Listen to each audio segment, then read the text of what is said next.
ባህር ኃይል የሌለው መከላከያ ሊሆን አይችልም። በስፔስም በሳይበርም በባህርም ጥቃት ሊያጋጥመን ስለሚችል አንዱ ፋይንዲንግ ይሄ ነበር። ባህር ኃይል ማደራጀት እንደ ኃይል በአዋጅ ስናወጣ ከውስጥም ከውጭም ይሻል ባህር የላችሁምና ለምን ባህር ኃይል ታደራጃላችሁ የሚል ግን ሶቨርኒቲ ይጠቃል ተብሎ የሚታሰብበት መንገድ ባህር ያላቸው ሳይሆን ባህር በአቅራቢያቸው ያሉም ጭምር ነው። ለምን ታዲያ ቻይና ከዛ ድረስ መጥታ ጅቡቲ ላይ ቤዝ አስፈለጋት? የኢትዮጵያ ፖለቲካ አብዛኛው ሰው ሲኒየር ነው። ያው እሱን የሚወስነው እንግዲህ ወጣቱ ራሱ ነው። እኛ አሁን እዚህ ወጣት አልተካችሁም ሂዱና እናንተ ወጣት አምጡ አንልም። ወጣቱ ራሱ የሚደግፋችሁ የእናንተ ኮንስቲትዩንሲ እንጨመር ብሎ ጥያቄ ያነሳል። እናንተም ታረጋላችሁ ብዬ ተስፋ አረጋለሁ። የእርሶ ኮንሰርን የመሰለኝ ለመግባባት ለመወያየት እና ትክክለኛውን የህዝቡን ስሜት ለማወቅ ውክልና ያጣ ውይይት እንዳይሆን የሚል ሀሳብ ይመስለኛል። ያው በሚዲያም ስለምናስተላልፍ ወጣቶች ይሰማሉ። እርሳቸው እንዳሉት ወጣት ብናሳተፍ ጥሩ ነው። ሁላችንም ግን ይሄን ኢምፖዝ ማድረግ አንችልም። እርሶን ጨምሮ ተወያይታችሁ በፓርቲያችሁ ማየት ነው የሚሻለው ማለት ነው። እኛ ምናምነው እንደዛ ነው። ግን እንደዛ ካላረጋችሁ ደግሞ አንወያይም አንልም። ውይይቱን ስለምንፈልገው የሚከስሙ ፓርቲዎች አሉ። መብታቸው ከተመለሰ ላሉት ያው መብት ለማስመለስ የግድ ብቻቸው መቆም አለባቸው ወይ ነው ጥያቄው። ፕላስ ምንድነው ጋራንቲው? ኮንቲኒየስ ነው ፍላጎቱ ያ እንዲሆን አቶ አረጋዊ ፕሮፖዝ እንዳደረጉት የአይዲዮሎጂ የስትራቴጂ የፖሊሲ ዲፍረንስ ከሌለ የወለኔ ህዝብ የሚፈልገው ራሱን በራሱ ማስተዳደር ነው። ጉራጌም ስልጤም አይደለም። የራሱ ቋንቋ የራሱ ባህል አለው። ማንነቱ ይከበርለት የሚል ሀሳብ ያላችሁ ሰዎች ከአንዱ ፓርቲ ጋር ሆናችሁ ሀሳባችሁን ማራመድ ትችላላችሁ። የግድ ፓርቲ መሆን አይጠበቅባችሁ። ግን ፓርቲ መሆን ደግሞ አትከለከሉ። ፓርቲ መሆን ጥቅሙና ጉዳቱ ምንድነው? አቶ አረጋዊ እንዳሉት 2 3 4 ሰው ሆኖ እናንተ በዛ ተወያይታችሁ እያበሰላችሁ ሀሳብ መጥቶ ብንወያይ ግን ለመማማርም ስለሚያግዝ ጭምር ነው ፕሮፖዝ ያደረጉትና ወደፊት ሰባ መሆኑ ብዙ ውስንነት አለው። ኢትዮጵያ ውስጥ የፖለቲካ ፓርቲ ተብሎ የሚደራጁ ይወቀሳሉ። አልጠነከራችሁም፣ አልበረታችሁም ይባላሉ እንጂ እነሱን ለማገዝም ብዙ ሙከራ አይደረግም። ብዙ ሰው ቢሮ የለውም፣ ብዙ ሰው ብዙ ነገር የለውም። አሁን 70 ሰው ማገዝ በጣም ከባድ ነው። አቶ አረጋዊ ያሉትን መቀበል ብንችል እኔ በግሌ የማስበው ምናልባት የአደጋ አመራሮች የሚቀበላሉ ብዬ የምጠብቀው ማክሲመም ሰፖርት አድርገን ቢሮ ያለው ሪሶርስ ያለው ሀሳብ ያለው ፓርቲዎች እንዲሆኑ ከልብ እንሰራለን። ምናልባት አንዳንዱ መሄድ ወደ እናንተ ሊመጣም ይችላል፣ አይታወቅም ማለት ነው። ሰብሰብ ካላችሁና ጠንከር ካላችሁ በጣም ጥሩ ሀሳብ ነው። የሚያዋጣን እሱ ነው። ስለዚህ 3 4 መሆኑ ጥቅሙ ምንድነው? አሁን ለሁላችሁም ቢሮ ለሁላችሁም ሪሶርስ ማገዝም ከባድ ስለሚሆን የሀሳብ ልዩነት ከሌለ ሰብሰብ ማለቱ ይጠቅማል። የወለኔም በዛ ውስጥ ሊታይ ይችላል። ነገር ግን ደቡብ ላይ የባለፈው ነው ውይይቱ ፍሬያማ አይደለም ላሉት እንግዲህ በኢህአዴግ ደረጃ ባደረግነው ሪፎርም በጣም የተቀየረ የሚባል ድርጅት ካለ ደቡብ ነው። የደቡብ ድርጅት ከ3000 አካባቢ መካከለኛና ከፍተኛ አመራሮች ጋር ጊዜ አጥፍቼ ነበር። ለኢትዮጵያ በጣም ተስፋ ያለው ኃይል ያለው ደቡብ ውስጥ ነው። ወጣት በኢትዮጵያዊነት የሚያምን ለህዝቦች እኩልነት የሚያምን የማይኖሪቲ ራይትስ የገባቸው ወደፊት ብዙ መሪዎች ይወጡበታል ብዬ የማስበው ድርጅት እሱ ነው። ሁለተኛ በአሁኑ ጉባኤም በአራቱም ፓርቲ ባልታየ ልክ ከፍተኛ የአመራር ለውጥ ያደረገ ድርጅት ነው። ይሄን እርሱ አፕሪሼት አድርገው ጠጋ ብሎ ማገዝ ያለበት ይመስለኛል። እንደ ኢህአዴግ በቂ ላይሆን ይችላል እርሱ ፍላጎት ግን ደቡብ ለውጥ ውስጥ እንዳለ ነው የሚሰማኝ። ምናልባት በባለፈው ውይይት ፍሬ አልነበረውም ላሉት ያው የባለፈው ውይይት ፍሬ ካልነበረው አትራፊም አልነበረው ማለት ነው። ሁሉም ሉዘር ነው የነበረው። የሆኑ ኃይሎች ገፍቶ የሆኑ ኃይሎች ይዞ መወያየት ይቻላል፣ ግን አሸናፊ አያደርግም። አሸናፊ የሚያደርገው ሁላችን ተሰብስበን ተወያይተን ለሀገር የሚበጅ ነገር ስናስቀምጥ ነው። ያ ስላልጠቀመ ነው ሁሉም ይወያያል። ባለፈው የነበረው ውይይት ውስጥ በርካታ ትምህርቶች ሊኖሩ ይችላሉ፣ ድክመቶች ደግሞ ይኖራሉ። እነሱን አሻሽለን ጠንከር ብለን ብንወያይ ይበልጥ ይጠቅመናል። የባለፈውን እንዳለ ማስቀጠል አንችልም። የባለፈውን ካስቀጠል ዶክተር አረጋዊ እኛ ጋር አይሳተፉም። ዶክተር አረጋዊ መሳተፋቸው ጠቃሚ ነው። ዶክተር ብርሃኑ ነጋ ይሳተፍ። መሳተፉ ደግሞ ጠቃሚ ነው። ፖለቲካ ብለው እድሜያቸውን ያጠፉ ሰዎች ሰበብ አሳበን ዞር በሉ ከምንላቸው ገብተው እንዲያግዙ ብናደርግ ተጠቃሚው ሁላችንም ነን። ሉዝ የሚያደርግ ሰው የለም። መክፋት ነው ሉዘር የሚያደርገው እንጂ ኢንክሉሲቭ መሆን ማቀፍ ማስጠጋት በተለይ በሐሳብ ልዕልና የሚያምን ሰጥቶ መቀበልን የሚቀበል ፓርቲና ግለሰብ ከሆነ ችግር የለውም። ችግሩን ያልኩት ብቻ ካልሆነ ካል ሰው እንፈራለን፣ ሐሳብ እንፈራለን። ሁለተኛ እኛ ፖለቲካል ሳይንቲስት ነን ብለን ካሰብን ፖለቲካ የሌለበት ሀገር ውስጥ እኛ ሳይንቲስት ነን ብለን የምናስብ ሰዎች ካለን በሽታ ነው። መጀመሪያ ማሰብ ያለብን ፖለቲካ የለም እዚህ ሀገር ውስጥ እንኳን ሳይንቲስት። የፖለቲካ ትምህርት ቤት የሄደ ሁሉ የፖለቲካ ሳይንቲስት ነኝ ብሎ የሚያስብ ከሆነ ነገር ይበላሻል። ተማሪ ነን እኛ፣ ለዲሞክራሲ ተማሪ፣ ለምርጫ ተማሪ፣ ኢንስቲትዩሽን ግንባታ ተማሪዎች ነን። መች ገነባንና ነው አሁን እኛ ልቀን እዛ ደርሰን እንደበቃ የምናስበው የሚለው ጉዳይ ለሁላችንም የሚሰራ ይመስለኛል። ለኢህአዴግም ጭምር 20 ዓመት 30 ዓመት መርቶ ጠንካራ ኢንስቲትዩሽን መፍጠር ያልቻለ ድርጅትና መንግስት ሊኮራራ አይችልም። ተማሪ ነው እሱ፣ አልፈጠረም። ይሄን አስበን ኢጓችን አሸንፈን ተደምረን ለመወያየት ካሰብን አትጠራጠሩ፣ እዚህ ውስጥ ያለው ኃይል ፍሬያማ ነገር ያመጣል። እኔ ደግሞ የማስበው ከእናንተ መልካም ነገር ከመጣ እንደው የክብር ጉዳይ ሆኖ አንዳንዱን ባልፈውም ብገባም ምወያይበትና ምሰራበት ይሆናል። ሰማው ኢንፍሉዌንስ ማድረጋችሁ አይቀርም፣ እንዳትጠራጠሩ። ይሄን ቀና ሐሳብ ጠቃሚ ሐሳብ እስካመጣችሁ እዚህም ኢንፍሉዌንስ ታደርጋላችሁ። የእናንተ ሐሳብም ሰማው አልፎ ስራ ይሰራል፣ ለህዝቡም እንደዛው። ስለሆነ የባለፈውን ነገር በውይይታችሁ ጥሩ ነገር ከነበረ እሱ ወስዳችሁ ማየት ይሻላል። ሁለተኛው ጥያቄ የሀገር አቀፍና ክልል ያሉት ያ ውይይቱ እኛ የምንፈልገው ቅድም እንዳነሳሁት ነው። 2-3 ፓርቲዎች ሆነን ለምሳሌ እርሶ ከኦዲፒ ጋር ኦዲኤፍ ጋር ኦኤልኤፍ ጋር አሉ የኦሮሞ ፓርቲዎች ከነሱ ጋር ብዙ ሚሊያይ ነገር ከሌላችሁ ግንባር መሆን ትችላላችሁ። እንደ ፓርቲ መሆናችሁ ችግር የለውም። እርሶ ዶክተር መራራ፣ አቶ ሌንጮ፣ አቶ ዳውድ ግንባር ብትሆኑና የምንደራደረው ከአንድ ሰው ጋር ከሆነ ወይም አቶ ለማን ጨምሮ ከአንድ ሰው ጋር ከሆነ በጣም ትርፋማ ይሆናል ማለት ነው። ወደ ሰሜንም ሲኬድ ዶክተር አረጋዊ፣ ክርስቲያን፣ ሌሎችም ሰብሰብ ብሎ እንደዚህ የሚያደርጉ ከሆነ ጠቃሚ ነው የሚሆነው። ሐሳብ እንለያለን፣ አብረን መሆን አንችልም ከተባለ ደግሞ በክልል ደረጃ የሚታጠር የፖለቲካ ድርጅት ውይይቱን በራሱ ዶሜን ማድረግ ይችላል። ችግር የለውም። አብረን መወያየቱ ጠቃሚ የሚሆነው በእያንዳንዱ ቀን ትርፍ በእያንዳንዱ ቀን ያገኘናትን ግብዓት ማወቅ አለብን። ዝም ብሎ ለመነጋገር ከሆነ ያው ጊዜ የለንም፣ በጣም ብዙ ስራ ስላለን አናደርገውም። ዛሬ በመወያየት ይሄን አግኝቻለሁ ጥቅም አለው ያስተምራል ብለን ስናስብ ግን ሞር ስለምንፈልገው እንዴት እንሂድበት የሚለው የውይይቱ አካል ነው የሚሆነው ማለት ነው። ዛሬ ሁላችሁም ጠርተናል። ከተግባባን በኋላ በሚቀጥለው በተግባባነው መሰረት የሚሄድ ይሆናል። የምርጫ ጊዜ በተመለከተ መቀየር የለበትም ላሉት እስካሁን መቀየር አለበት ወይም መቀየር የለበትም የሚል ኦፊሻል ንግግር አላደረግንም። ያው እንደሚያውቁት እርሶ ግን ሐሳብ ቢነሳ ችግር የለውም። ምርጫ ጊዜ መራዘም አለበት የሚል ሐሳብ ሰው ይነሳል።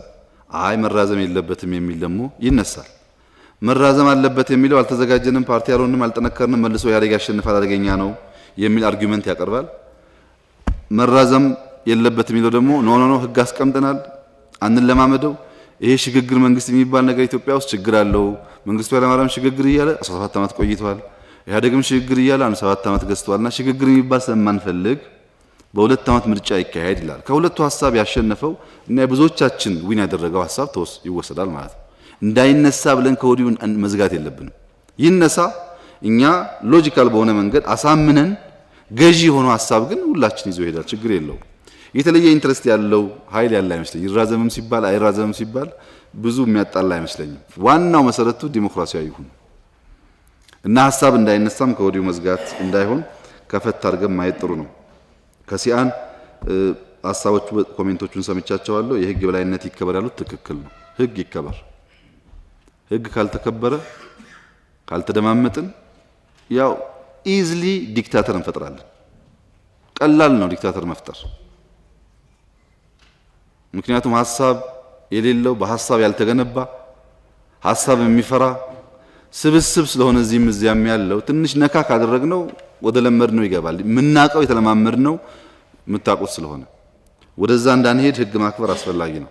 በተቻለ መጠን በትዕግስት ማየት የምንፈልግበት ዋናው ምክንያት በግልፍተኝነት ህይወት ከምናጠፋ በግልፍተኝነት የታየችውን ጭላንጭል ከምናዳፍን ማክሲመም ወደ ሰፊ ሆነን ጊዜ ወስደን ሪፎርም ባህሪው ነው በሚል በመቻል መሄድ ይሻላል ስለምንል ነው። ግን ህግ ማክበር በጣም ኢምፖርታንት መሆን ሁላችንም መገንዘቡ ጥሩ ይሆናል።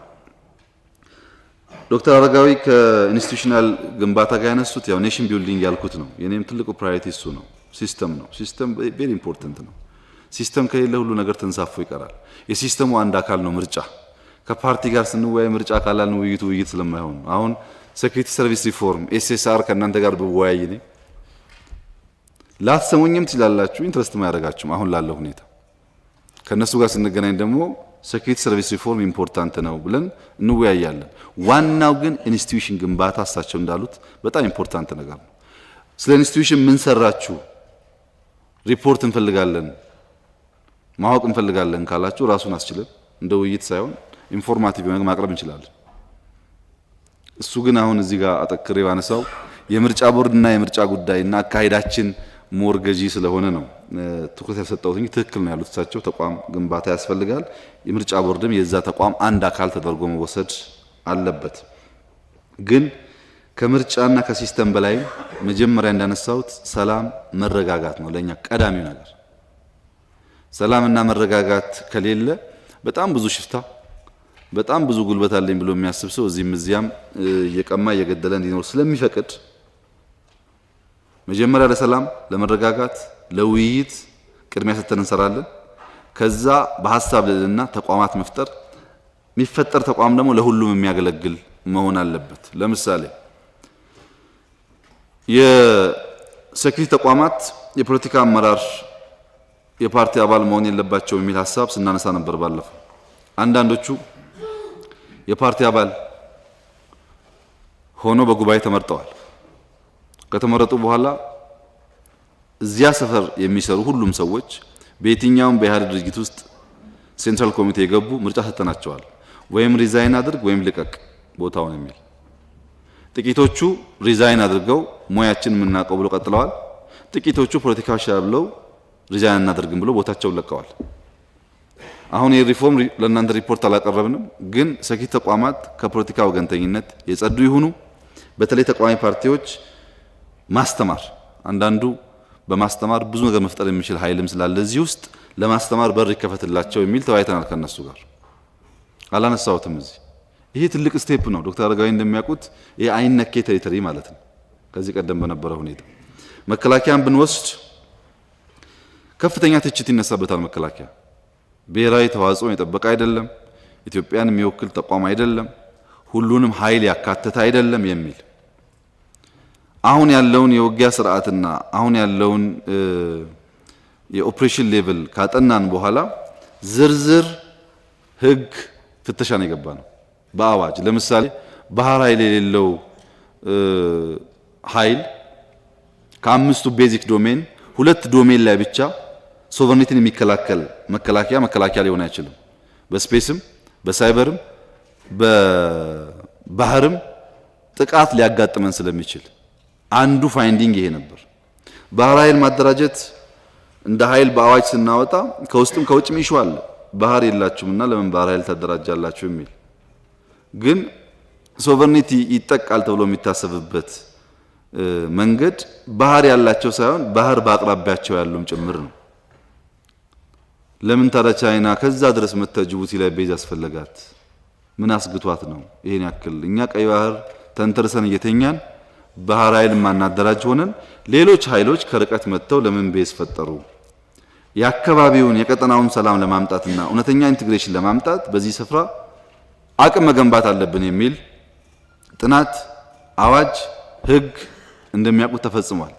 አደረጃጀት በሚመለከት እዝ፣ ክፍለ ጦር፣ ብርጌድ፣ ሻለቃ እርስዎ በሚያውቁት የሚሊተሪ ሃይራርኪ በሁሉም 100% እንኳን ባይባል 99% ኢትዮጵያዊን መስል አድርገን አደራጅተናል ባለፉት 6 ወራት። በሁሉም ሌየር ከእዝ ጀምሮ እስከ ሻለቃ ባለው ደቡቡም፣ አማራውም፣ ኦሮሞውም፣ ትግራዩም፣ ሌላውም አፋሩም በተቻለ መጠን ኢኳሊቲ ተሳተፈበት አንድም ዩኒት ውስጥ ከአንድ ብሔር ድጋሚ የሌለበት ይሄ ምን ያክል አታካይ ስራ እንደሆነ እርሶ ያውቁታል። ይሄ ሪፎርም ስላደራጀን አዋጅ ስላወጣን መከላከያ ሆነ ግን አይደለም። በርካታ የአቅም ግንባታ ስራዎች ያስፈልጋሉ፣ ፖለቲካሊም ቴክኒካሊም ገና 2 3 4 5 ዓመታት።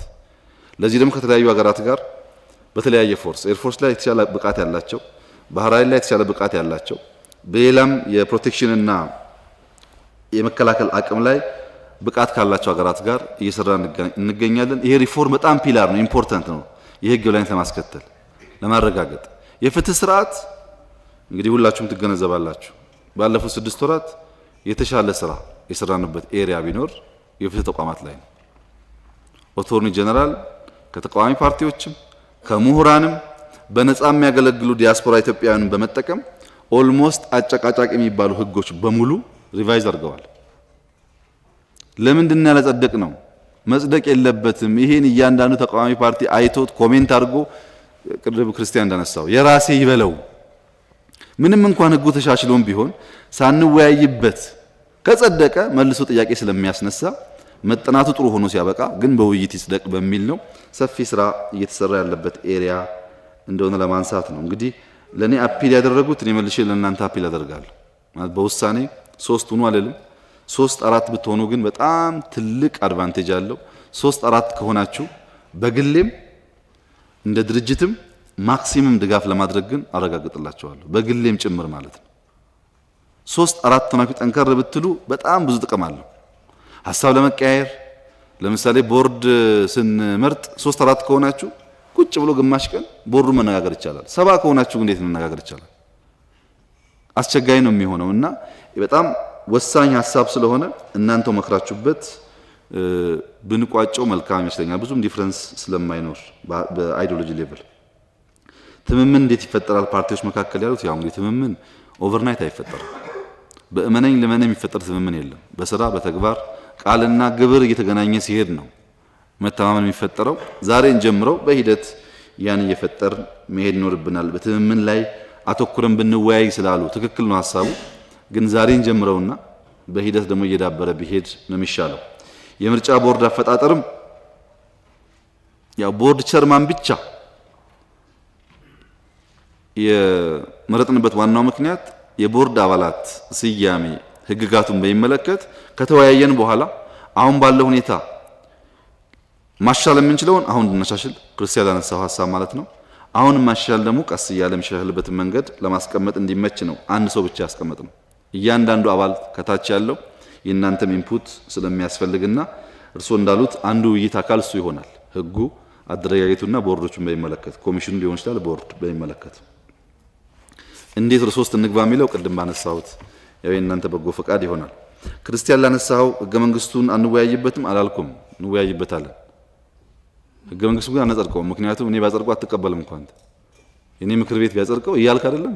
ዜጎች ያገለለ እንደዚህ የሆነ የክልል ኮንስቲቱሽን እያልክ ነው። በዛ ህግ በዛ ክልል ምክር ቤት ባጸድቀው አማራን ያገለለ ያልከው በኋላ ደግሞ አብንን ያገለለ ስለምትል አሁን እንወያይበትና በጉዳዩ ለምሳሌ ባንዲራ እንዲህ መሆን አለበት፣ ይሄ አንቀጽ እንዲህ መሆን አለበት፣ ህገ መንግስት መባል የለበትም፣ ስያሜው እንደዚህ ይሁን። ሁሉም ከተወያየን በኋላ አሁን ከተግባባንበትና አከራካሪ ካልሆነ እንቀይረዋለን። አከራካሪ ሲሆንስ አንተ የማትወስነው ጉዳይ አለ፣ ህዝብ መወሰን የሚገባው ከምርጫ በኋላ ህዝብ ቮት እንዲያደርግ ይደረጋል ማለት ነው።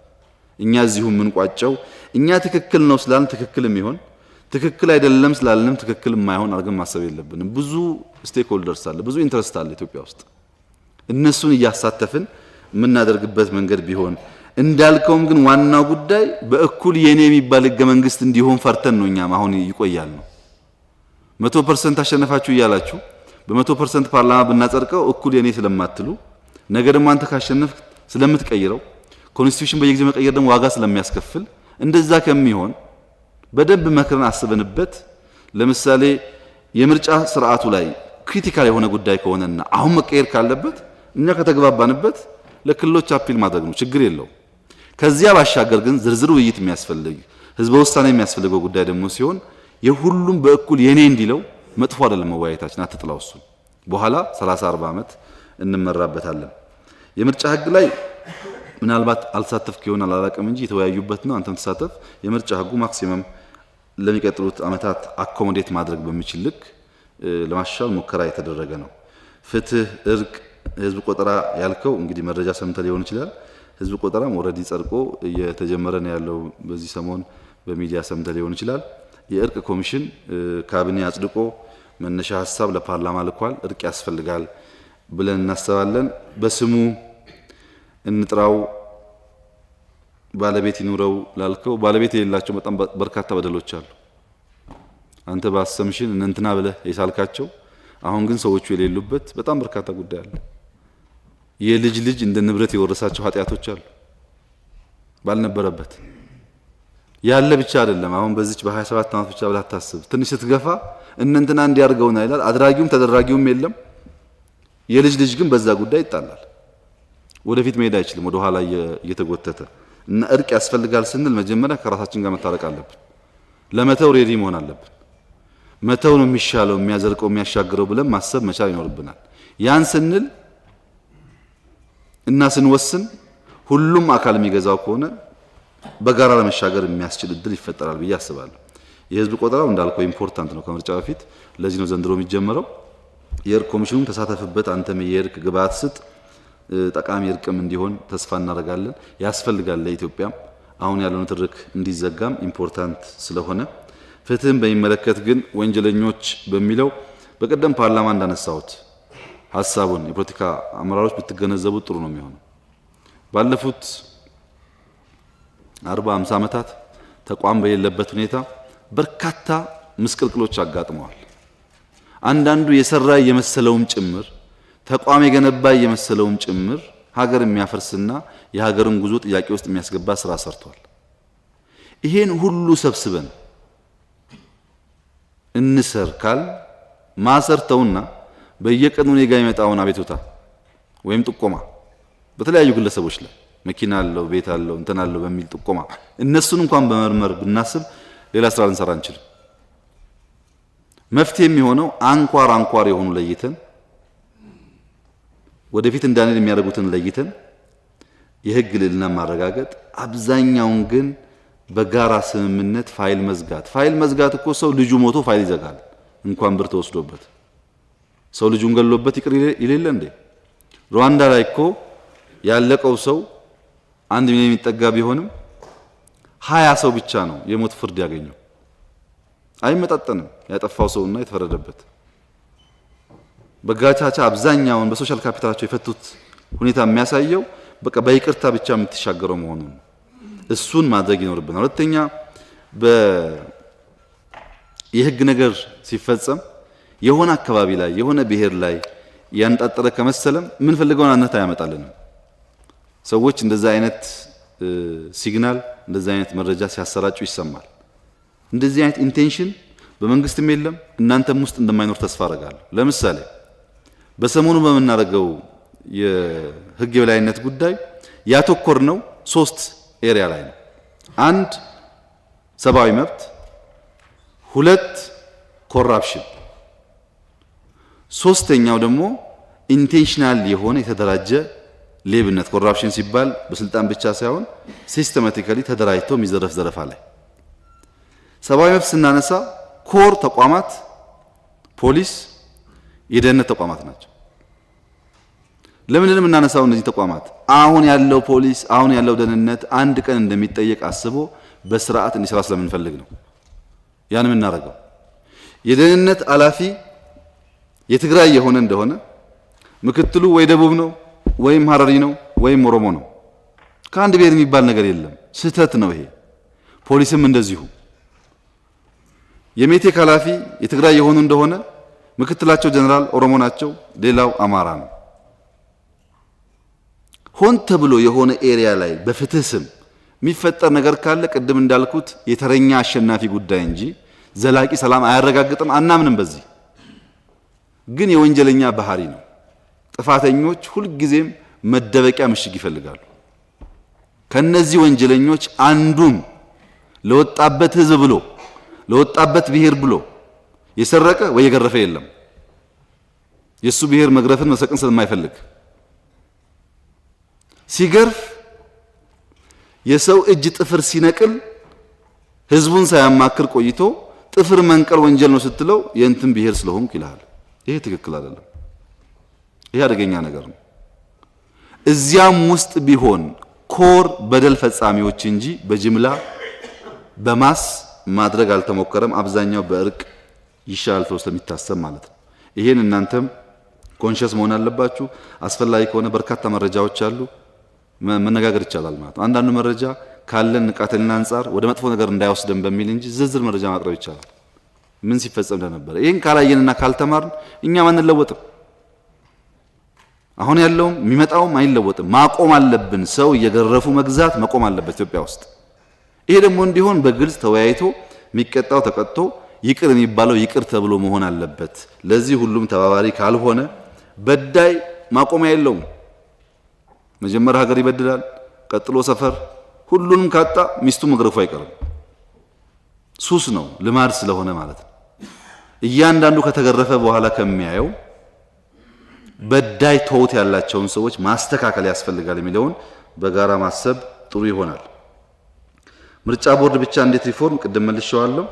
ምርጫ ቦርድ ብቻ አይደለም፣ አስፈጻሚ አካል 28 የነበረውን ወደ 20 መተናል። ህግ አውጪው ከነበረበት ቁጥር ቀንሰናል፣ ሰብሰብ አድርገናል። ተቋማትን ኃላፊዎች ቀይረናል። እያንዳንዱን ህግ እየፈተሽን ነው። በርካታ አዳዲስ ደንቦች እያጸደቅን ነው። ህግ ተርጓሚው በቅርቡ እንደሰማችሁት ራሱን እየፈተሸ እያደራጀን ያለው። ዲሞክራሲ ተቋማት እንባ ጠባቂና ምርጫ ቦርድ በኃላፊ ደረጃ ቀይረናል። ህግ እናሻሽላለን፣ ኃላፊዎች እናበራክታለን፣ እናንተም ታግዛላችሁ። ተቋም ሲስተማቲካሊ ኢንግራጁዋሊ እየተገነባ ይሄዳል። እንደዚሁም የሰብአዊ መብት ኮሚሽን በዚሁ አግባብ ይሰራል። በቅርቡ ህጉን ተከትሎ ይሰራል።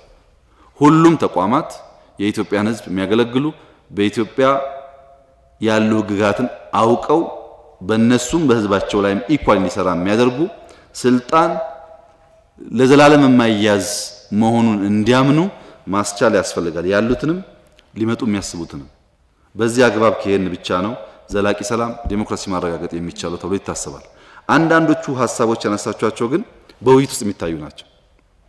አሁን 3 እንሁን 3 አንሁን እኔ መመለስ አልችልም። እኔም እንደናንተ ወያያለሁ። ተወያይተን መክረን እናስቀምጣለን። በምርጫ በአፕሮቹ ላይ ግን ደረጃ 1 ኦፊሻሊ እንክፈት፣ በሰላም ለመወያየት እንስማማ ያልነውን ከተግባባን ደረጃ 2 ላይ ሊስት እናርክ። አሁን ክርስቲያን እንዳነሳው በህገ መንግስት 1 2 3 መታየት አለባቸው። በደንብ መታየት አለበት። ዘርዝረን ካስቀመጥን በኋላ የትኛው አጣዳፊና አሁን ተግባብተን ልንፈታው የምንችለው የሚለው ለይተን ደግሞ እየፈታን በየደረጃ እያሳደር እንሄዳለን ማለት ነው።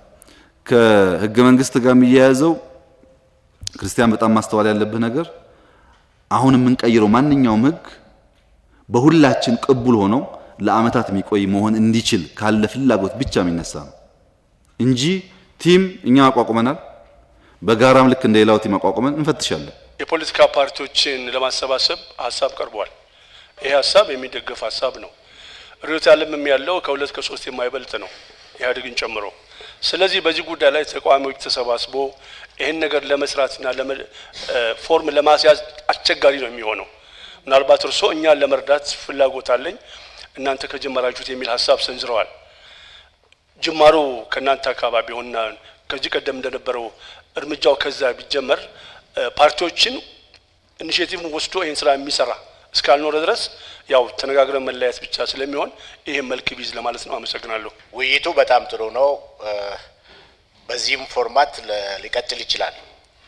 ግን ምናልባት ለየት ያለ በመሰረታዊ ጉዳዮች ላይ ለየት ያለ ችግሮች አሉን የሚሉ ፖለቲካ ኃይሎች ምናልባትም በተወሰኑ አካባቢዎች ያለው ችግርም ይታወቃል። ኦሮሚያን ጨምሮ ችግሮች በየቦታው አንድ አይደሉም። ስለዚህ ምርጫንም በሚመለከትና ሌሎች ጉዳዮችም የጸጥታ፣ የሰላምና መረጋጋት ሌሎችን ሊጨምር ስለሚችል 2 ትራክ መንግስት ቢከተል ውይይቱ ይሄ እስከተካሄደ ድረስ ሊሄድ እንዲችል ከዚህም በሰፋ መንገድ ውይይቱ አዲስ አበባም ሌሎች ቦታዎችም ወደ ማህበረሰቡም ሊሄድ ይችላል። በተለይ ሰላምና መረጋጋትን በሚጨምር ግን በመሰረታዊ ጉዳዮች ላይ ከኢህአዴግ ጋር ሰፊ ልዩነት አለን የሚሉ ኃይሎች ሌላ ትራክ ቢከተል መንግስት ምንድነው ሁለቱም ትራኮች ፓራሌል ትራክስ ቢከተል እኔ ባጭሩ ሁለቱም እየተመጋገቡ በፍጥነት አንድ ነገር ላይ እንደርሳለን የሚል ግምት አለኝ። አለበለዚያ ግን በእንደዚህ አይነት ፎርማት ከሄን ውይይቱም በሚሆን መንገድ ውይይት ላይሆን ይችላል። ድርድርም ሳንደርስ እዚህ መሀል መንገድ ላይ ልንቀር እንችላለን። በተለይም አንዳንድ አካባቢዎች ያሉትን ሰላምና ለመረጋጋት ችግሮች ውስጥ በሚሆን መንገድ ከመንግስት ጋር ሆነን አንዳንድ ችግሮችን ለመፍታትም ለመንቀሳቀስ አንዳንዶቻችን እንቸገራለን። ስለዚህ እኔ ሁለት ትራክ ሰጀስት አደርጋለሁ። የምርጫ ቦርዱን ህግ ነበር፣ እሱ ኦሬዲ ተቀርፏል። በኢህአዴግ በኩል የነበረውን ደግሞ እንግዲህ ቢዛሚነስም ከላይ በእርሶ በኩል ባለው ሁኔታ ተቀርፏል ብለን እናስባለን። አሁን ወደ መሬት መውረድ ነው የቀረው። በፓርቲዎች መካከል ያለው ግን እስካሁንም አልተቀረፈም። አሁንም እንደውም ብዙ ፓርቲ ከፓርቲ የሆነ ነው ያለው። ምናልባት የጊዜ ገደብ ተሰጥቶት እንደተባለው ወደ ፓርቲዎቹ ወደ አንድ መምጣታቸው የግድ ነው መሆን ያለበት። ዝም ብሎ በዚህን ያክል በተንበረቀቀ መሄድ አይቻልም። የጊዜ ገደብ ተሰጥቶት እነዚያ ፓርቲዎች ወደ አንድ የሚመጡበት ሁኔታ ገደብ ቢሰጠው፣ ከዛ ባሻገር ያለውን ነገር ደግሞ በሂደት እየታየ ቢሆን የተሻለ ነው የሚል እምነት አለ እንጂ እንዳለ ሁሌም ያው እርሶ ጋር በተገናኘን ቁጥሩም በሌላም እንትን ባለ ቁጥር አንድ ሁኑ የሚለው ነገር እኛ ግን አንድ ለመሆን ገና ምንም አእምሯችንም አላስበም። የግል ፍላጎታችን ስላልተሟላ እንጂ የህዝብ ፍላጎትን አይደለም። ብዙዎቹ ጥያቄዎች ላይ ያንን ለማድረግ የጊዜ ገደብ ተሰጥቶት ካልሆነም ደግሞ በራሱ ጊዜ ይደርቃል። ምክንያቱም ዝም ብሎ እንደ ምርጫው ትክክለኛ ፍትሃዊ የሆነ ምርጫ ከተካሄደ ያ ነገር በጊዜው ይደርቃል ብዬ አስባለሁ። ሁሌም የተለመነ አይኖርም። በመንግስት በሚደረግላቸው አሁን ከዚህ በፊት ቀደም ከዛ አካባቢ ሲነሳ የነበረው በጠቅላይ ሚኒስትር ቢሮ ወይም በመንግስት ምክር ቤት ተብሎ የጋራ ምክር ቤት የሚባል ነገር ፓርቲዎቹን ያገለለ በግማሽ ፓርቲዎች የተካሄደ ነገር ነበር። አሁን ግን እዚህ ጋር መጥቶ ሁሉንም ባካለለ ሁሉንም በያዘ በምርጫ ቦርድ የበላይነት የሚካሄድ ከሆነ ሁሉም ፓርቲዎች በኩል ይሳተፉባታል ብዬ ስለማስብ በዛ መልክ በምርጫ ቦርድ ፍትሃዊነት ከተካሄደ ምርጫ ቦርድ በትክክል ከሰራ ምርጫ ቦርድም ደግሞ ወርዶ ራሱ ከላይ ያሉት እሳቸው በጥሩ ሁኔታ ተሹሟል። ሁላችንም የምንቀበለው ነገር ነው። ቀጥሎ ያሉትን በአግባቡ ከተሰየመ ይስተካከላል ብዬ አስባለሁ። እኔ እዚህ ቤት አንድ የማይጥመኝ ነገር ስለሰማሁ እሱን መጀመሪያ ማንሳት ፈልጋለሁ። ይኸውም መንግስት የፖለቲካ ድርጅቶችን ወይም ተቃዋሚዎችን ያሰባስብልን ወይንም አንድ ያርገን የሚል ነገር ሲቀርብ ሰምቻለሁ። በፊት በዶክተር አረጋዊ ወዳጄ፣ አሁን ደግሞ በአንዳንዶቹ። ይሄ የመንግስት ስራ መሆን የለበትም።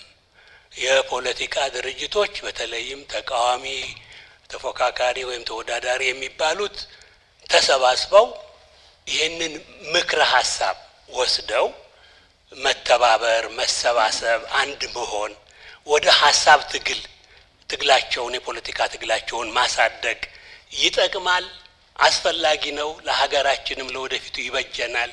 ስለዚህ እንደ ምክር ሀሳብ ወስደነው በተቃዋሚነት ወይም ደግሞ ተፎካካሪነት አለን የምንለው ድርጅቶች የራሳችንን የቤት ስራ መስራት ይጠበቅብናል፣ ወቅቱም ይጠይቃል። ይሄንን ግን መንግስት ያደርግልን የሚሉትን አልቀበልም። የመንግስት ስራ አይደለም። የመንግስት ስራ ያው ስራውን ያውቃል መንግስት። አሁን ይሄንን መድረክ ማመቻቸቱ ትልቅ እርምጃ ነው በሀገራችን የፖለቲካ ታሪክ ሂደት ውስጥ ብዬ አምናለሁ። ይሄ ደግሞ በቀላሉ የመጣ ነገር አይደለም። ያው እንደምናውቀው ሁላችንም የተወሰኑ ኃይሎች ያለውን ሁኔታ ለመለወጥ አገራችን ከደረሰችበት የጥፋት ቋፍ አድነው እዚህ ደረጃ አድርሰውናል። አሁን ደግሞ ዴሞክራሲያዊ ሁኔታ እንዲፈጠር ተቃዋሚ የምንባለውም ደግሞ ውጭም የነበር ነው ወደ ሀገር ገብተን ህጋዊነትን አግኝተን አገር ቤትም ያሉት በተሻለ ቁመና የፖለቲካ ትግል ውስጥ እንድንሳተፍ ይህንን መድረክ ጭምር ማመቻቸታቸው ትልቅ መርታዊ እርምጃ ነው ብዬ በበኩሌ አምናለሁ። ይሄንን ግን ካልኩኝ ወዲህ ቅድም በዶክተር አረጋዊም እንደተጠቀሰው እዚህ ቤት ዛሬ በመንደርደሪያ የቀረበው ሀሳብ በአመዛኙ በጣም ገንቢ ነው ብዬ ባምንም ከምርጫ ጋር የተያያዘውን በኋላ ክቡር ሊቀመንበር አስተካክለውታል እንጂ መጀመሪያ ላይ ምርጫው በተወሰነው ጊዜ መካሄዱ ላይ የትኩረት የሰጠ መስሎ ነበር።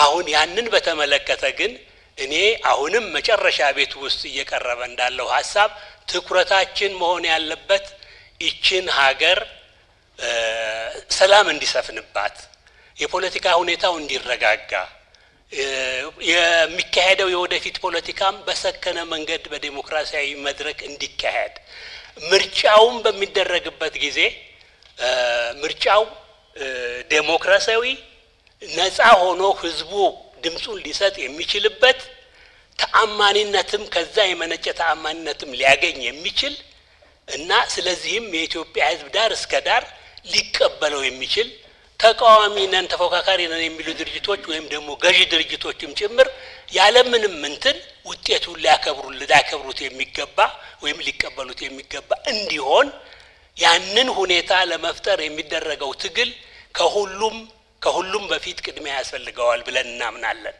እና አሁን አገራችን ውስጥ ምንም ከክቡር ጠቅላይ ሚኒስቴር እና ከአንዳንዶቻችሁ የበለጠ ባላውቅም አገራችን ውስጥ በአንዳንድ አካባቢ አለ የሚባለው ችግር፣ አለመረጋጋት፣ መፈናቀል እና የሰው ህይወትም አንዳንድ ጋር አልፎ መጥፋት ይህ ሁኔታ ፈጽሞ መኖር የሌለበት ሁኔታ ነው። በጋራ ልናጠፋው ልንቆጣጠረው መፍትሄ ልንፈልግለት የሚገባ ሁኔታ ነውና ሁሉም ተረባርቦ የመንግስት ብቻ አይደለም ወይም የገዢ ድርጅቶች ብቻ ነገር መሆን የለበትም።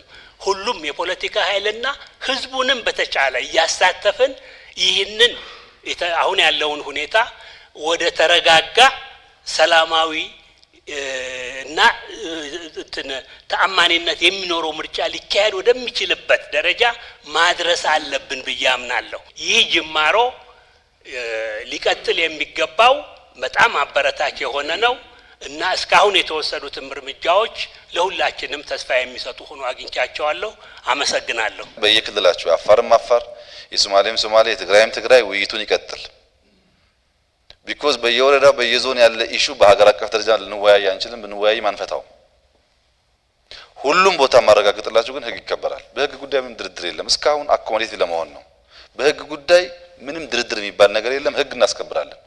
ህግ ለማስከበር የሚያስችል ፕሪፓሬሽን ስንሰራ ቆይተናል፣ ስናጠናክር ቆይተናል። አንደራደርም። በሰላምና በጸጥታ ጉዳይ ላይ ሁላችሁም ህግ አክብራችሁ ስርዓት አክብራችሁ የፈለጋችሁትን ጉዳይ ማንሳት ትችላላችሁ። ምርጫውን ላለማጭበርበር ውስጣችን ከልባችን ያምናል። አንፈልግም። ህጋዊ እንዲሆን እንፈልጋለን፣ ዲሞክራሲያዊ እንዲሆን እንፈልጋለን።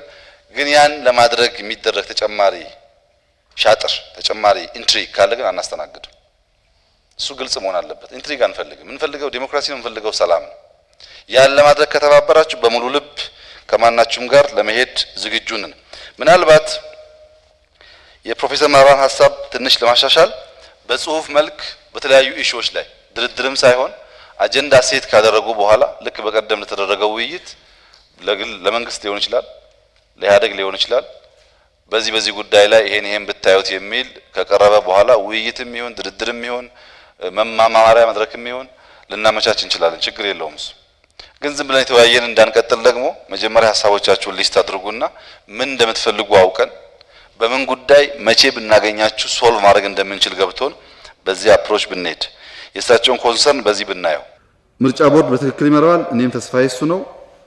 አሁን ሊስት አድርገን ከሰጠን በኋላ በራሱም ሲቪክ ማህበራት ጨምሮ ከናንተም ሰዎች ጨምሮ ያደርጋል። እንግዲህ የጭቃ ሹም ጉዳይ ተደርጎ ባይወሰድ ጥሩ ነው። አንዳንድ ሰዎች እዚህ ውስጥ ያሉ ሰዎች ስራ ያላቸው አሉ፣ ከአዲስ አበባ ራቅ ብሎ የሚቀመጡ አሉ። ፉል ታይም ደግሞ በዚህ ጉዳይ ቢሳተፉ የሚያግዙ ሰዎች ይኖራሉ። ከኔ በላይ እናንተ ታውቃቸዋላችሁ። እነዚህ ሰዎች መጠቀም መጥፎ አይደለም፣ ለሁላችንም ይጠቅማል ማለት ነው። እንዴት ይሆናል? ከተግባባንበት ነው። ካልተግባባን እንደዚሁ እንቀጥላለን። ከተግባባን ግን ዴዲኬትድ የሆኑ ፉል ታይም ማገዝ የሚችሉ ሰዎች ካሉ ጽሁፍም እንዲያቀርቡ በአንዳንድ ጉዳይ ላይ ጥናት እያቀረቡ እንዲያወያዩን ብናደርግ እኛም እየተማር እያደገን ስለምንሄድ መጥፎ ሀሳብ አይደለም። እኔ የምፈልገውን ሰው በተናጠል ፕሮፌሰር መረራ በዚህ ጉዳይ ላይ ላወያዩ ስለምፈልግ በጽሁፍ ተዘጋጅቶ በሐሳብ ተዘጋጅቶ ብዬ መነጋገር ግን እንዳትከለክሉኛ መብቴ ነው ማለት ነው። ያግዘኛል ብዬ የማስበውን ሰው በሆነ ጉዳይ ላይ በቡድንም ይሁን በግል ማዋየት እችላለሁ። እሱን በማድረግ የምጠቀመው እኔ ነኝ። ሁላችንም እንድንጠቀም ከፈለጋችሁ ደግሞ የጋራ ነገር እናድርገው ማለት ነው። የጋራ ከሆነ ሁላችን ተጠቃሚ እንሆናለን። ለምሳሌ ይሄን መድረክ ስናዘጋጅ ጥቂት ሰዎች ኢንቫይት አድርጌያለሁ እኔ ቢሮዬ። ከእናንተ ውስጥ ጥቂት መሪዎች ሁላችሁን ስለማላቅ የመጡልኝን ምንም ክራይቴሪያ የለኝም 10 ሰዎች ጠርቼ ተወያይተናል። ፖለቲካ ፓርቲዎች ጋር ውይይት ማድረግ እንፈልጋለን፣ እንዴት እንቀጥል፣ እንዴት እንወያይ ብለን በጣም ጠቃሚ ሀሳብ ሰጥተውኛል። በዛ ውይይት ተጠቃሚ ነኝ እኔ። ለዛሬው መድረክ ስኬትም መሰረት ሆኗል እሱ። ከዚህ በኋላ ውይይቱ በጣም ፍሩትፉል እየሆነ እንዲሄድ እንደዛ አይነት ሰዎች ተስማምተን ከወከል ኮንቲኒየስሊ በወር 1 ቀን ወይም 2 ቀን ለአጭር ሰዓት ማግኘት ፍላጎት አለኝ። አንፈልግም ካላችሁ ደግሞ በዚሁ መንገድ እየተወያየን እንቀጥላለን ማለት ነው። ያ ሁላችሁም ጋር እንደሚታየው ሁሉም ሰው ከመንግስት ወይም ከያደጋ መነጋገር ይፈልጋል። ታውቃላችሁ፣ ሁሉም ጥያቄ ያቀርባል፣ ሁሉም ቀጠሮ ይጠይቃል። እና ከሰባ ጋር መነጋገር በጣም ከባድ ስለሚሆን እና ሳናገኛችሁ እንዳንቀር ጠቃሚ የሚሆነው ዶክተር አረጋዊ እንዳሉት መሆን ከቻለ ነው። ያን በመጥፎ አላየሁትም። ጠቃሚ ሀሳብ ነው፣ ግን እኛ ኢምፖዝ አናደርግም። ራሱ ውይይቱ ይፍታው፣ እየተወያየን ውይይቱ እየፈታው ይሄድ። ከአሁን በኋላ ብንሄድ ጥሩ የሚሆነው የውይይቱ አካሄድ ምርጫ ቦርድ ይምራው። ምርጫ ቦርድ ከናንተም ከሲቪክ ማህበራት የሚጠቅሙትን ይጠቀም፣ ብቻውን እንዳይሆን ስላተደራጀ የሚጠቅሙትን ሰዎች ጨምሮ መድረኩን ጽሁፍ ያዘጋጅ፣ ሩል ኦፍ ኢንጌጅመንት ያዘጋጅ፣ ሌላ መወያያ ሰነድ ያዘጋጅ። እሱን እያቀረበ እንወያይበት። አንድ መሰብሰቡን ይሄ እንደተጠበቀ ሆኖ ጥያቄ ስታቀርቡ ከብዙዎቻችሁ የሚቀራረብ ሐሳብ ከመጣ ያን ሊስት ካደረገ በኋላ ምርጫ ቦርድ አብዛኛው ኮር ሐሳብ ለምሳሌ ህገ መንግስት ነው፣ ምርጫ ነው፣ መከላከያ ነው አጀንዳችን ካል በመከላከያ ጉዳይ ኤኬሌ ወያይልን ይደራደር ብላችሁ መወከል ትችላላችሁ። ሐሳባችሁ አንድ ከሆነ የተሻለ መደራደር የሚችል ሰው መወከል ይቻላል። ዝም ብሎ ንግግር እንዳይሆን አጀንዳ እየያዝን እየዘጋ እንድንሄድ ማለት ነው። አገራዊ የአስተሳሰብ አንድነት፣ የዓላማ አንድነት የሚመጣበት መድረክ እኔ ከዚህ ከምርጫ ጉዳይ የላቀና የበለጠ ቦታ አለው ብዬ አስባለሁ። ያን ዓላማ ሴት አድርገናል ወይ? እርሶም ያነሱት ነገር ቅድም አለ። ሌላ እዚህ ሀገር ውስጥ እርቅ ያስፈልጋል፣ የእርቅ ኮሚሽን አቋቁመናል ወዘተ የሚለው ነገር ይሄ ባለበት ሁኔታ ውስጥ የብሔራዊ መግባባትና እርቅ በሄዱበት ቦታ ሁሉ እየተጠየቀ ነው። ኢህአዴግና መሪው እርሶ ደግሞ እኔ ያሻግራለሁ እንጂ ይሄንን አንልም የሚባል ከሆነ እኔ መቀመጫችንን ዋናውን ነገር ለማስተካከል ከዚህ የበለጠና የላቀ ቦታ ቅድሚያ ማግኘት ያለበት የብሔራዊ እርቅና መግባባት ጉዳይ ነውና የተጀመሩ ኢኒሼቲቮች አሉ። እነሱም ፑሽ ማድረግ ከዚህም አይቀድምም ወይ? የምርጫው ጉዳይ፣ የምርጫ ጊዜ፣ የምርጫ ኮሚሽኑ ሁኔታ እኔ አሁን ይህንን የምርጫ ቦርድ ለማቋቋምና ለመምራት ከበቂ በላይ የሆነች ልጅ አግኝተናል ብዬ አስባለሁ። የሁላችንም ኮንፊደንስ ቢጠየቅ 100% የምታገኝ ቮት ኦፍ ኮንፊደንስ ልጅ ስላገኘን ይሄ በአካሄዱ እኔ የብሔራዊ መግባባትና እርቅ ጉዳይ እንዴት ይታያል? አንድ ሁለት መያዝ ያለበት በጠቅላይ ሚኒስትርነት እንጂ የፓርቲዎች ኢንትራ ኦር ኢንተር ፓርቲ ሪሌሽን እና ውይይት መሆን የለበትም ነው የምለው። አመሰግናለሁ። በውጭ ሀገር ዲያስፖራ ጋር ያለው ከሀገር ውስጥ መጥተው ፖለቲካ ሚና ለመጫወት የሚፈልጉ ብዙዎች ናቸው። ለኢንቨስትመንት ብቻ አይደለም፣ ለሱ መፍትሄ አግኝተዋል። ነገር ግን ፖለቲካ ዓለም ውስጥ ገብቶ እችን ሀገር ለመለወጥና ከዚህ ከመደመር ጋር አብሮ መስራት የሚፈልጉት ነገር ግን ሀገር ቤት ከገቡ በኋላ በምርጫ ቦርድ ባለው አሳሪ ህጉ ወይንም እስካሁን በሚሰራው ህጉ ማለት ነው አልተሻሻለም እና ቀደም ክብርነቱ አንስተውታል። ነገር ግን ያ ነገር አግዷቸዋል። ኤርፖርት እንደመመለስ ነው የቆጠሩት። ለመስራት ይፈልጋሉ። ምክንያቱም መጥቶ ፓርቲ መስርቶ እያንዳንዱ ፓርቲ መስርቶ እንዳይሆን ካራክተራቸው የሚታወቁ ናቸው። ያን ህግ ማለፍ አይቻልም። ህጉ አልተሻሻለም ወይም ሌላ አሰራር አልተፈጠረም። ወይንም ደግሞ ከሌሎች ነባር ከሆኑት ኦሬዲ ነባር ሀገር ቤት ሰላማዊ ትግል ከሚያካሂዱት ወገኖቻቸው ወንድሞቻቸው ጋር አብሮ ተቀላቅሎ እንዳይሰሩም ያንን የሚያስተሳስር መስመር ደግሞ አልተፈጠረም። ስለዚህ የገቡትም ቢሆኑ እንደሚገባኝ ውጪም ያሉትም ቢሆን ይሄ ጥያቄያቸው ነው። በትክክል ቶሎ ብሎ ሊተገበር ይገባል። አዋጅ የምርጫ ቦርድ አዋጅ በአዋጅ የተደገፈ ነው 573/2000 የተባለው። ሌላው ከዚሁ ጋር የሚያነሱት ነገር ከዚህ ቀደም ለክቡርነቱ በሌላ መድረኮች አንስተውታል። የዱዋል ሲቲዘንሺፕ ጥያቄ ጉልህ ሆኖ ታይቷል። የዱዋል ሲቲዘንሺፕ እርግጥ ነው የመንግስታችን ወይም የህገ መንግስታችን የሚከለክላቸው ክልከላዎች አሉ። ዱዋል ሲቲዘንሺፕ በእኛ ህገ መንግስት አይፈቅድም። ይገባኛል ለምን እንደሆነ፣ እኔም የዛው አካል ነኝና በህግ አውቀዋለሁኝ። ነገር ግን የዱዋል ሲቲዘንሺፕን በዚህ የሚከለክሉ ኤሪያዎች ስላሉ በመንግስት አሰራር ውስጥ አንዱ ደግሞ በፖለቲካ ውስጥ መሪ ወይም የፖለቲካ መሪ ሆኖ መቀጠል ወይም ማስቀጠል እንደማይፈቅድ ነው። እዚህ ላይ ከዚህ ቀደም የተቀመጠም አጀንዳ ነው። አሁንም እያነሱት ስለሆነ በዚህም ዙሪያ ላይ ምን መደረግ እንዳለበት አስቸጋሪ ነው። ህገ መንግስታዊ ጥያቄ ነውና ከዚሁ ጋር አንድ ዘዴ አንድ ማስተካከያ እርምጃዎች መቀበል። ሶስተኛውና ለኔ መጨረሻው ያደረኩት ምርጫ ቦርድ ምርጫ በሚመጣበት ወቅት ወይም በዋዜማም ቢሆን ምርጫ ውስጥ መሳተፍ ይፈልጋሉ። ዲያስፖራው ምርጫ ውስጥ መሳተፍ ይፈልጋሉ ባሉባቸው ሀገሮች ውስጥ በዓለም ዙሪያ ላይ። ያም እኮ አሁን ምርጫ እየተቃረበ ስለሄደ ለዛም ደግሞ ጥያቄ ቀድሞም ሲነሳ የነበረ ነው። ብዙዎቻችን እናነሳ የነበረ ጥያቄ ነው። አሳታፊ የሚሆንበት መንገድ ዲያስፖራውን ሲቲዘን ይሁን ወይም ሲቲዘንሺፕ ያጣም ይሁን ይሄም ቴክኒካል ችግሮች አሉ። ለምን ዛሬ ተቀራርቦ ለመስራት ፍላጎቱ ሁለመናው እየሰጠ ዲያስፖራ ስላለ ለማለትና አብዝቼ ከሆነ በጣም ይቅርታ። አመሰግናለሁ። እርቀ ሰላም እኛ እንታረቅና ለማስታረቅ የሚያበቃ ሞራል ከያዝን በኋላ ህዝቡን እንሰብስበው። ተቋሙ ፓርላማ ሄዷል። ፓርላማ ሲያቋቁመው ሰው ሊስት ይደረጋል። 150 ሰው ገደማ ታዋቂ ሰዎች የሚባሉ ሊስት ይደረጋሉ። በቂ ካልሆነ የተዘነጋ ሰው ካለ ተጨማሪ ቀርቦ ሊጨመር ይችላል። ግን በጋራ ተሳትፎ የምንሰራው ስራ ነው። ጥሩ ርቀት የሄደ ጉዳይ ይመስለኛል። መነሻ ሰነድ ተዘጋጅቷል። ካቢኔ አጽድቋል። ፓርላማ ልኳል። ሰዎችም ሰማው ሊስት ተደርገዋል። በዚያ ብናይ ሌሎች ኢኒሺዬቲቭስ እርሶ እንዳሉት ሊኖሩ ይችላሉ ይሄን ነገር የሚያግዙ። ግን የሃይማኖት ተቋም ወይም አንድ ኤንጂኦ እርቀ ሰላም ስላለ የሀገር ሊሆን አይችልም። ሊደግፍ ይችላል ሀሳቡ ሊሆን አይችልም። ፓርላማ ጸድቆ ተቋም ከሆነ በኋላ የሚሰራ ስለሆነ ለዚህ ተቋም መንፈጥረው እርሱ ያነሳቸው ኢኒሺዬቲቮች ይሄ የሚደግፉ ይሆናሉ ብዬ ተስፋ አደርጋለሁ። በደንብ አላቃቸውም፣ ግን ይሄን የሚያግዙ ይሆናሉ።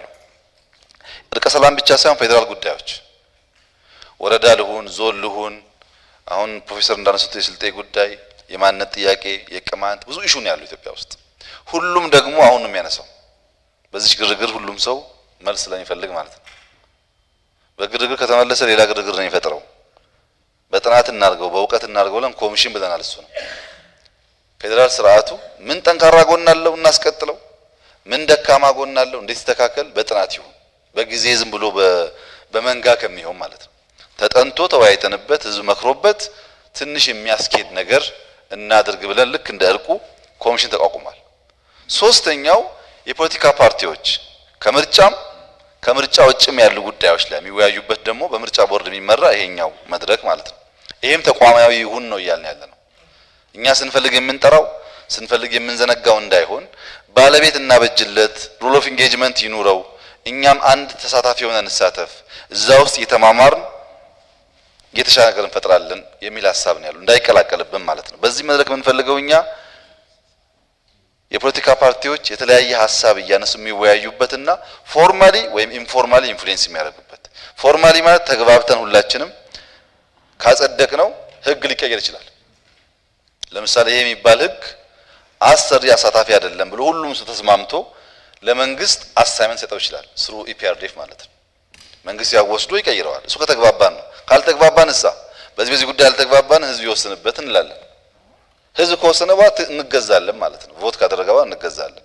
ለዛ ነው ህዝብ ሴንሰስ የሚካሄደው፣ ምርጫ አውቶሜት የሚደረገው። ሁሉም ጉዳይ አተታይም ባይሆን የምርጫ ህጉ ባለመሻሻሉ ዲያስፖራ አልተሳተፈም የሚለው ይኸው ሰሙ እኮ 49 ዓመት ሰውም አሉ። ዶክተር አረጋዊን ሰምተዋል ቅድም። ዶክተር ብርሃኑም እዛ አሉ ይታየኛል አሉ ብዙ ሰዎች። ስለዚህ አይሰራም ማለት ነው። ውጭ ያለ ሰው አይሳተፍም አላልንም። መጥቶ እየተሳተፈ ነው ያለው። እንኳን በሐሳብ የሚታገልና ትጥቅ ያለው አቶ ዳውድም እዛ አሉ። ብዙ ሰው መጥቷል እኮ እዚህ። አሁን እነሱን እንዴት ህጋዊ እናርጋቸው ነው ውይይት የሚያስፈልገው።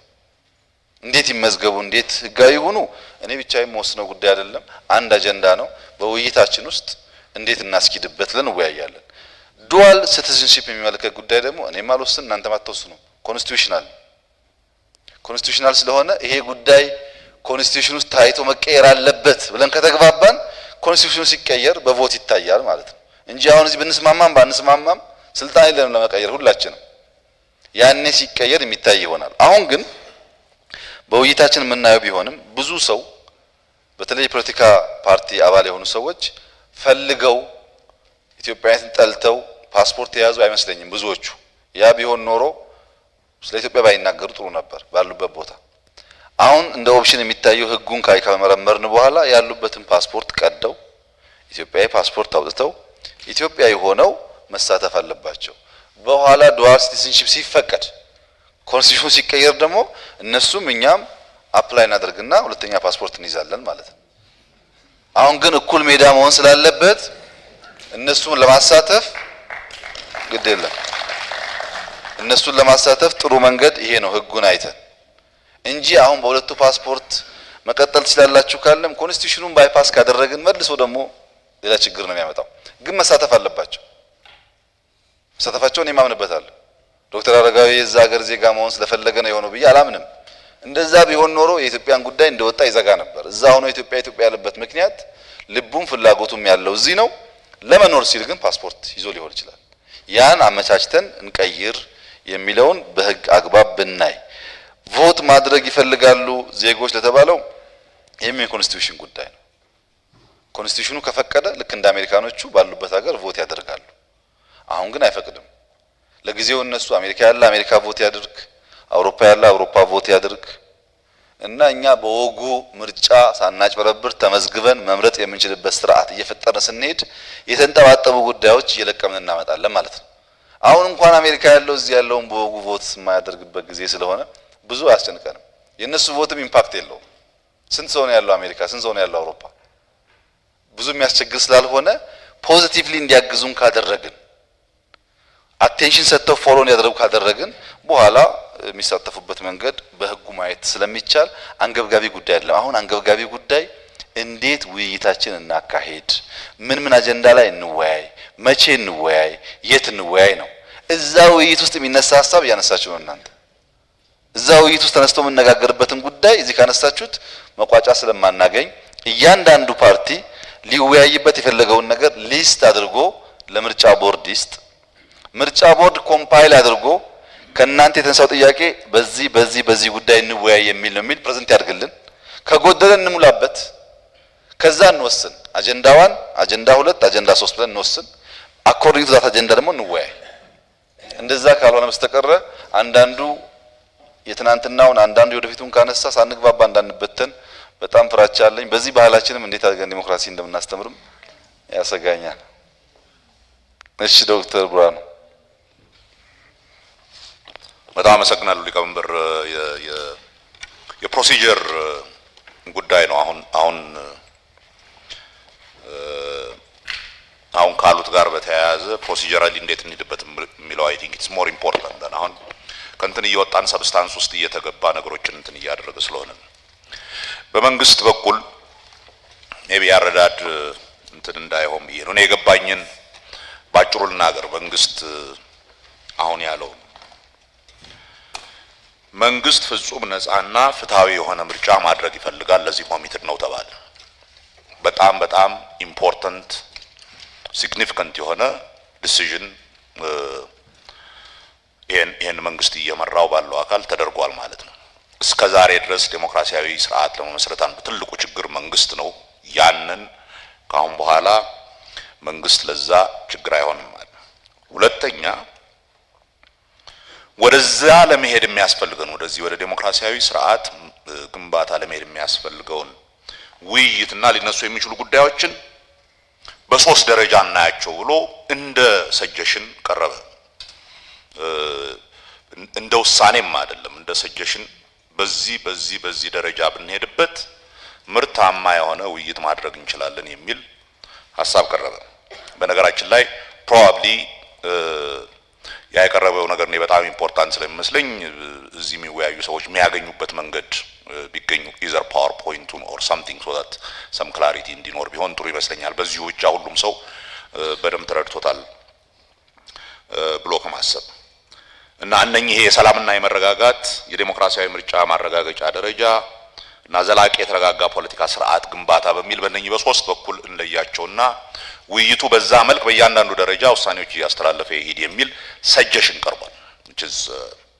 ይሄ ቤት ያ ሰጀሽን ጥሩ ነው ጥሩ አይደለም ብሎ ሊቀበለው ይችላል። በት ፕሮባብሊ ዘ ፈርስት እና ኢምፖርታንት የሆነው እንትን ያንን መረዳት ነው። ስለዚህ ሜቢ ዛሬ የሄደው እንትን በጣም ቸኩሎ ከሆነ ሌሎችም ይሄንን የሚያገኙበት መንገድ እንትን ቢደረግ ጥሩ ነው።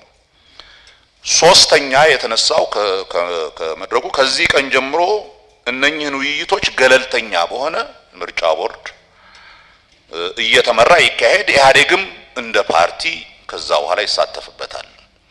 ይሄ በአጠቃላይ እንደ መንግስት አቅጣጫ ለማሳየት የቀረበ ነገር ነው እንጂ በዋናነት ይሄ በእኩልነት ፓርቲዎች የሚወያዩበት ሂደት ነው የሚል ነው። በእርሶ በኩል የቀረበውን ነገር እኔ የተረዳሁት ምናልባት ከዚህ ጋር ተያይዞ የመጣው ሰጀሽን ይሄንን ውይይት ትርፋማ ለማድረግ እንደዚህ ብዙ ሆኖ ዛሬም እንዳየነው ሁሉም ሰው እጁን እያወጣ ሁሉም ሰው መቼም ፖለቲከኞች ብዙ ጊዜ ሚዲያ በተለይ ካለ ብዙ መሰማት ስለሚፈልጉ በአንድ ጊዜ ብዙ ነገር መናገር ስለሚፈልጉ ችግርም ሊሆን ስለሚችል ምናልባት አነስ ባለ ግሩፕ ቢካሄድ ይሻላል አይሻልም የሚለውን ነገር ተወያይታችሁ ማን ነገር ብታደርጉት ጥሩ ነው የሚል ሰጀሽን አቀረቡ። አይ ቲንክ ንብ አትራክት እንደሚያደርግ አበባ እዛ ጋር በመቀመጦ ከመንግስት ጋር የተገናኘ ዝርዝር ጉዳዮችን ሁሉም ሰው መጠየቅ እየፈለገ ነው። ምናልባት አይ ቲንክ ጨርሰዋል ይመስለኛል የእርስዎን ስራ። ያንን ሀሳብ አቅርበዋል። በምን መልክ መካሄድ እንዳለበት ተናግረዋል። ምርጫ ቦርድ ካሁን በኋላ ኬሪ አርጎ የሚቀጥሉትን ሰው ካሁን በኋላ እንዴት እንሄድበት፣ በምን ደረጃ እንሄድበት፣ ምን ቀን እንሰብሰብ፣ የሚነሱ ጥያቄዎች ምንድናቸው ወዘተርፈ የሚለውን ምርጫ ቦርድ እዛ ተቀምጦ መምራት ቢጀምር ዜን ሰው ሁሉ ማሰባሰብ ይጀምራል። አይ ቲንክ ሀሳቡን ወደዛ አሁን ሁላችንም ያለንን እየዘረገፍን ያለነውና ብዙ ጊዜ እየወሰድን ነው። ሪሊ ይሄን ደግሞ በደንብ ሳናረገው የሚቀጥለው ስኬጁል የስራ ሂደታችን ምን ይመስላል የሚለውን ሳናረገው ከሄድን ዜን ይሄ ስብሰባ ውጤታማ አይሆንም። ስለዚህ ወደዛ ኮንሰንትሬት እናርግ። ምናልባት እርሶም ሳይዳከሙ አልቀሩም ሙሉ ጠዋት ስለነበሩ የምርጫ ቦርዷ ኃላፊ ወይዛ ሆና ይሄን ነገር ወደሚቀጥለው ሶ ፕሮሲጀራሊ እንዴት እንሄድበት ወደሚለው እንሄድ ይሻላል ማለት ነው። እኔ እንደሚገባኝ ከሆነ አንደኛ መንግስት አለ፣ የመንግስት ህጎችንም እያወጣ ነው። እነዚህ ህጎች በውይይት የመጡ አይደለም፣ የመንግስትን መዋቅር የሚመለከቱና ፓርላማውን የሚመለከቱ ጉዳዮች ናቸው። በዚህ ውስጥ ተወያይተን ምን እንደምናመጣም አይገባኝም። የህገ መንግስቱንም በሚመለከት አሁን እኛ አንድ የሆነ የሚያግደን ወሰን እና ያለንበት የተቃዋሚ ቡድኖች ነን፣ የተቃዋሚ ድርጅቶች ነን። ከምርጫ ቦርድ ጋር እና ምርጫን በሚመለከቱና እዛ ዙሪያ ያሉ የሚዲያ ጉዳይ፣ የምርጫ ቦርድ እና የምርጫ ኮሚሽን ጉዳይ፣ የምርጫ ህግ ጉዳይ እነዚህ ለብዙ አመታት ተቃዋሚዎችና ኢህአዴግንም ሲያወያዩ የነበሩ ጉዳዮች እንዴት እልባት አድርገው ወደ ምርጫ እንሄዳለን። ሌሎች ጉዳዮች ከዚህ ከተቃዋሚዎችም ውጪ ይሁን ተቃዋሚዎች ከመንግስት ጋር ነው ያላቸው ግንኙነትና የህግ የበላይነት ካል እዛ ማዕቀፍ ውስጥ መንግስት ህግ ያስከብራል፣ ሌሎች ደግሞ በዛ ውስጥ ነው ያሉት። ስለዚህ እነዚህን ለውይይት ማቅረብና በዚህ አጀንዳዎች ላይ መወያየት ምንድነው ጥቅሙ? እና ሰፋ ብሎ እኛንም እዚህ አስሮን መንግስትንም እዚህ አስሮ ከሚሄድ የምርጫ ቦርድ የሚያወያያቸው ጉዳዮች የተወሰኑ ቅድም ባልኳቸው የሚዲያ የሪሶርስ ወደ ምርጫ እንዴት ነው የምንሄደው እንደዚህ የመሳሰሉት ብቻ ቢወሰን አይሻልም ወይ? ያኔ የወሰናቸውን አቋሞች የጋራ ምክር ቤት አለ። ያ የጋራ ምክር ቤት ደግሞ የራሱን ተጠሪዎች ሊሰይም ይችላል። ቅድም ክቡር ጠቅላይ ሚኒስትር ሲያነሱ የነበረው አነስ ያለ ቁጥር የሚባለው ማለት ነው። ያ ተጠሪ ቡድን ይህንን ስብስብ ሊሰበስብ ይችላል። ጉዳይ አለን ተብሎ ፓርቲዎቹ ስብሰባ ይጠራልን ሲባል፣ ስለዚህ ኔሴሰርሊ ቦርዱን ወይም አይ ሆፕ ኮሚሽኑን ሁሉ ጊዜ ኢንጌጅ ማድረግ ይሄ ቡድን መሰብሰብ ሲፈልግ አላስፈላጊም ሊሆን ይችላል። ስለዚህ ያ ተጠሪ ቡድን የሚባለው ከ5 እስከ 10 ማህበር የሚሆነው ከቦርዱ ጋርም ሁሉ ጊዜ ላይዝ ሊያደርግ ይችላል። የፖለቲካ ድርጅቶቹ ግንኙነት ከምርጫ ቦርድ ጋር ነው ህገ መንግስቱ ላይ ያለው እና ችግርም ሲኖርብን እዛ ነው የምንሄደው። የሚመዘግበንም ይሰርዘንም ኤክስፕሊሲት ተቀምጧል በህገ መንግስቱ ላይ። ስለዚህ ከመንግስት ጋር ግንኙነት የሚባለው እንኳን ቦታ አይኖረውም። ይሄ አሁን እኛን እንዲያው ኢኒሼት ለማድረግ በዚህ ተሰባስባችሁ ቀጥሉ ለማለቱ በእውነቱ ክቡር ጠቅላይ ሚኒስትር የወሰዱት እርምጃ በእጅጉ የሚመሰገን ነው። ግን የጋራ ምክር ቤት እናቋቁም ወይ የሚለው ኢሹ ሜቢ በክብርት ኮሚሽነሯ ሰብስበውም ይህንን ልንወስን እንችላለን። ግን መሆን ያለበት እንደዚያ ነው። ካልተሰባሰበ ስብሰባ ብቻ ስጠራ መጥቶ መሄድ ነው፣ እንደገናም ስብሰባ ነው እና ትንሽ ኳዚ ኢንስቲቱሽናል የሆነ አካል ብንፈጥር ጥሩ ነው ነው የምለው። ፖለቲካ ፓርቲዎች አፈር አባት ያለ ልጅ የሚያለቅሰው አባት የሌላ ልጅ እንዲያለቅስ ነው ይባላል። ብዙ ጊዜ ለውጥ ያገኘ ተገር ነው ሌላ ሀገር ኢትዮጵያ ሀገር እኛ አላገኝም።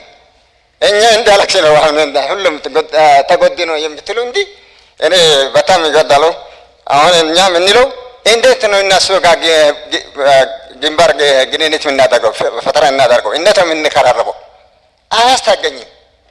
እንታውረ ነው የሚታየው እና ያ 7-10 ሰው 27 ዓመት የሚመራው አገር እንደ ንጉስ ነው የተቀመጠው እንጂ ማሳሰላ ጉዳይ የሚባል አይሰማም። እዛ አፍዴራ የሚባል አገር እስካሁን የሚጠጣ ውሃ የለም። ኢትዮጵያ እየተከመ ነው በዛ ሀገር አስተው ሰው ማለት ነው። ከሎጊያ በትሪካ የሚወስድ ውሃ ነው እስከ ዳር የሚጠጣው።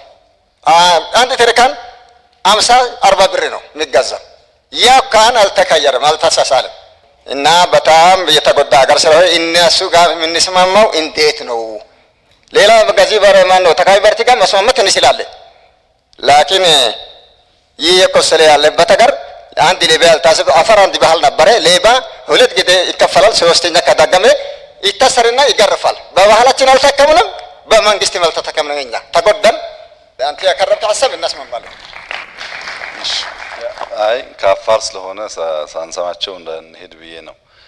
የክልሎች ለውጥ መጀመሪያ ስለ አፋር ስለ ሶማሌ ትተን በኢትዮጵያ ደረጃ ያሉ ገዢ ፓርቲዎች ተወያይተው እንደ ፌደራል የጀመርነው አሁን እኮ ነው ዛሬ ያልጀመርነው። ይሄ ነገር እንዲሰፋ ይሄ ነገር እንዲያድግ ካደረግን አፋርም ይደርሳል፣ ሶማሌም ይደርሳል፣ ትግራይም ይደርሳል፣ ኦሮሚያም ይደርሳል። እዚህ የዛሬው ችግኝ ስሩ ከተቆረጠ ሳንወጣ ስለሚጠወልግ እዛም አይደርስም። ለእናንተ ያለኝ ምክር ከአፋር ገዢ ፓርቲ ጋር በቅርቡ ባለፈው ሳምንት እዚሁ አዳራሽ ውይይት ነበረን። ተስማምተናል። እኛ ሪፎርም ጀምረዋል። በ15 ቀን 20 ቀን ይጨርሳሉ እናስባለን። ነገር ግን ያልተሳካ ነገር ካለ መልሰና ያለ ያስቀመጥነው ነገር ስላለ እንዴት እንደሚፈጸም እንዴት እንደሚሰራ በዛ አግባብ እንደሚሰሩ ተስፋ አደርጋለሁ። እናንተ ግን እንድትሰሙ ከፈለጋችሁ እዛ ሚዲያ ችግር አለ ብላችኋል፣ መታፈን አለ ብላችኋል። እንዳትታፈኑ ከትግራይ እነ ዶክተር አረጋዊ አሉ፣ ከኦሮሚያ የሆነ አቶ ሌንጮ አሉ፣ ከአማራ እና አብን አሉ። ከነዚህ ጋር ሰብሰብ ብላችሁ ፓርቲው ነው እዛ ከታፈናችሁ እዚያ ትታፈኑ ማለት ነው። እንድትታፈኑ እያደረገ ያለው ትናንሽ በሁለት እግር መቆም የማይችል ፓርቲ ስለሆናችሁ ነው እንጂ ሰብሰብ ብላችሁ 3 ብትሆኑ አይደለም ሌላ ክልል እዚህ ፌደራል መንግስትንም መጫን ኢንፍሉዌንስ ማለት ትችላላችሁ። ስለዚህ ፓርቲ ሚሊዮን ስም እንተውና ሰብሰብ ብለን 3-4 ጠንካራ ከሆን አፋርም ችግር ይፈጠር፣ ሶማሌም ይፈጠር፣ ኦሮሚያም ይፈጠር በሀገር ደረጃ እንዳይደበቅ መሆን ስለሚችል ከነዚህ ፓርቲዎች ጋር መጨፍለቅ አያስፈልግም። ግንባር መሆን ትችላላችሁ፣ የትብብር ኃይል መሆን ትችላላችሁ እና እናንተ ስትታፈኑ የእናንተ የትብብር ኃይል ከሌላ ቦታ እንዲናገር ማድረግ ይቻላል እና ብቻችሁን ከቆማችሁ እንዳትጨፈለቁ። ቅድም እንዳነሳሁት ነው ሕፃን ልጅ ሲወለድ ያለው የአጥንት ቁጥር እያደገ ሲሄድ ቁጥሩ እያነሰ ነው የሚሄደው ብያለሁ። ነገር ግን ያ ቁጥር ዋጋ የለውም። ልጁን አያቆመውም፣ አንስቶ አይጎርስም፣ ሮጦ አያመልጥም። ሮጦ ለማምለጥ አጥንቶች መደመር አለባቸው። እናንተም ተደመሩ፣ ሰብሰብ ብላችሁ ጠንከር ብላችሁ የአንደኛውን ጫና አንደኛው እንዲሰራ ማድረግ ስትችሉ የአፋርም የኦሮሚያም የአማራም ችግር ይፈታል። ሌሎችም አሉ ከአማራ ክልል የሚቃወሙ ችግር አለብን የሚሉ አርጎባ ለምሳሌ ቅድም አናግረውኛል።